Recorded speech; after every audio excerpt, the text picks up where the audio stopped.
Hello everybody, Steve Griffiths here, developer of the MTPredictor software program. In today's MTPredictor video, I'd like to have a look at losses. It's something that most software vendors don't talk much about, but it's a very important and vital part of any successful trading approach, is to keep your losses small. But before we take a look at the example, just want to remind you that all examples in this video should be considered as hypothetical. No trades are actually taken, they're just shown for illustration and training purposes only. Remind you there's a risk of loss in trading and investing. That's what today's video is about, and as such, no matter what trading approach you take, there always will be losing trades. Right, losses. Let's have a look at an example from the ES from earlier today. And this is a vital thing that I think more software vendors ought to do. They ought to show losing trades, because in reality it doesn't matter what trading approach you take, there always will be losing trades, and it's important to know and understand that. So let's have a look at the ES to see how it unfolded from today. Remember, MTPredictor is not a black box. We don't take all our setups regardless. Even if they're in the direction of our MTP trend, we look to see whether the picture is clear, and we look to see whether it's clear based on the larger degree time frame. So if you're on a 3-minute chart, you'd go out to the 15-minute chart. If you're on, say, a daily chart, you go out to the weekly. If you're, say, trading hourly forex, you'd go out to the 4-hourly chart.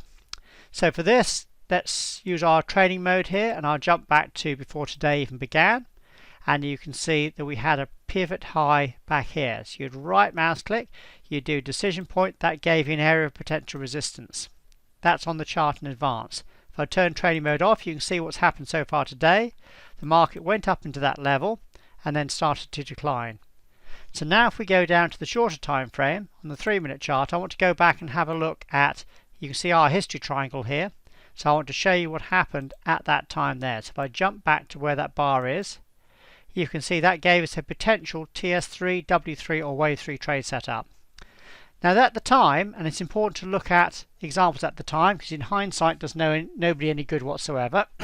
At the time it looked like this was a perfect trade setup.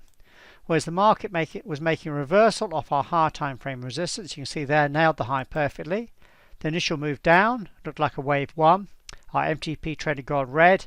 We then got an ABC correction up into a TS3 or W3 trade setup. So let's place the analysis on this trade setup. We right mouse click over the red sell bar, do analysis, and this looked like it could be a very good trade setup, where if filled, it looked like the market could go down to our typical wave 3 WPT, where a profit of almost 14 times the initial risk was available. This would have been very nice, because this would have closed the gap. You can see there's the gap from when the market opened up there. There's the gap, it would have closed that as well. So that at the time looked like it would have been a good trade. So this is important to understand, is that no matter how good a trade setup looks, the outcome, we never know what the outcome is going to be. We don't know whether the market at the time will go down to this level or whether it will stop us out. That's why we use position sizing. In other words, this varies the number of lots, contracts or shares to keep our initial risk small under control. In this case, less than 2% of a sample $20,000 account. That would mean going short one contract on the full ES. If you're trading the micro E-minis, well, then you could probably be trading more contracts. So let's see what happens as we go forward a bar. There you would be into, whoops, sorry, I didn't mean to do that bar by bar. I want to go back. There it is. So at that time there, you can see it would have taken you into a short trade, and as such you'd now be in a short trade with your stop at 24.75. If we go forward the next bar, you can see it reversed and actually stopped you out straight away. So in other words, this would have turned into a losing trade. Now this is an important thing to understand, is that losses are okay. They're okay as long as they're kept small. So as you can see here, position sizing would have kept this loss small at what we call 1R or 1 risk unit. Remember, if the market had gone down to the target, then the profit would have been almost, can I say 14R to keep it simple maths? 14 times the initial risk. So in other words, you're looking to have a potential trade where the profit would have been 14 times the loss.